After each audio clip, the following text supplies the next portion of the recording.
Preparatory ಪ್ರಶ್ನೆ ಪತ್ರಿಕೆ ಸೋರಿಕೆ ಪ್ರಕರಣಕ್ಕೆ ವಿಚಾರಕ್ಕೆ ಸಂಬಂಧಪಟ್ಟಂತೆ ಇಬ್ಬರು ವಿದ್ಯಾರ್ಥಿಗಳು ಸೇರಿ 8 ಆರೋಪಿಗಳ ಬಂಧನ ಆಗಿದೆ. ಇದೀಗ ಎಸ್ಎಸ್ಎಲ್ಸಿಯ ಪ್ರಿಪರೇಟರಿ ಪ್ರಶ್ನೆ ಪತ್ರಿಕೆ ಸೋರಿಕೆ ಪ್ರಕರಣ ಇಬ್ಬರು ವಿದ್ಯಾರ್ಥಿಗಳು ಸೇರಿ 8 ಆರೋಪಿಗಳನ್ನ ಇದೀಗ ವಶಕ್ಕೆ ಪಡೆದುಕೊಂಡಿದ್ದಾರೆ.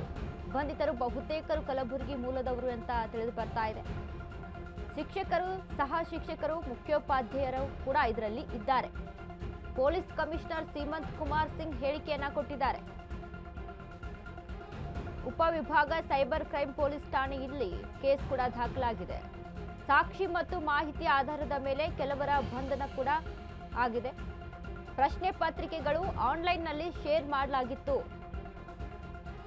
ಶೇರ್ ಮಾಡಿದವರು ಸಹ ಸಂಕಷ್ಟ ಎದುರಿಸಬೇಕಾಗುತ್ತದೆ. ಈ ವಿಚಾರಕ್ಕೆ ಸಂಬಂಧಪಟ್ಟಂತೆ ಉತ್ತರ ಸೈಬರ್ ಕ್ರೈಮ್ ಪೊಲೀಸರು ತನಿಖೆಯಲ್ಲಿ ಮುಂದುವರಿಸಿದ್ದಾರೆ. ಪ್ರಶ್ನೆ ಪತ್ರಿಕೆ ಸೋರಿಕೆ ಮಾಡಿದವರ ವಿರುದ್ಧ ಕ್ರಮವಾಗುತ್ತೆ.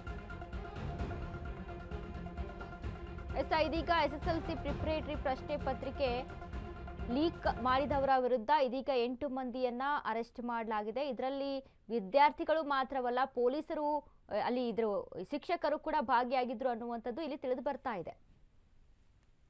ಯಾಕಂದ್ರೆ ಮಾಡಬೇಕು ಮತ್ತೆ ಅವರದ್ದು ಏನು ಪಾತ್ರ ಇದೆ ಅದ್ರ ಬಗ್ಗೆ ಇನ್ನು ಡಿಟೇಲ್ ಏನು ರೋಲ್ ಇದೆ ಅದ್ರ ಬಗ್ಗೆ ಇನ್ವೆಸ್ಟಿಗೇಷನ್ ಮಾಡ್ತೀವಿ ಸರ್. ಅಂದ್ರೆ ಇವರು ರಾಜ್ಯಾದ್ಯಂತ ಇದ್ದಾರೆ ಸರ್, ಲೈಕ್ ಟೀಚರ್ಸ್ ತುಮಕೂರು ಇದ್ದಾರೆ, ಕಲಬುರಗಿ ಇದ್ದಾರೆ.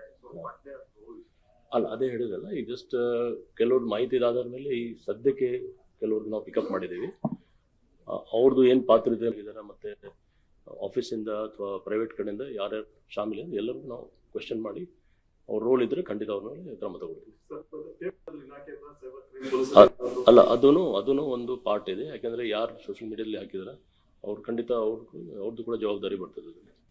ಮಾಡ್ತೀವಿ, ಮಾಡಬೇಕು ಮತ್ತೆ ಅವ್ರದ್ದು ಏನು ಪಾತ್ರ ಇದೆ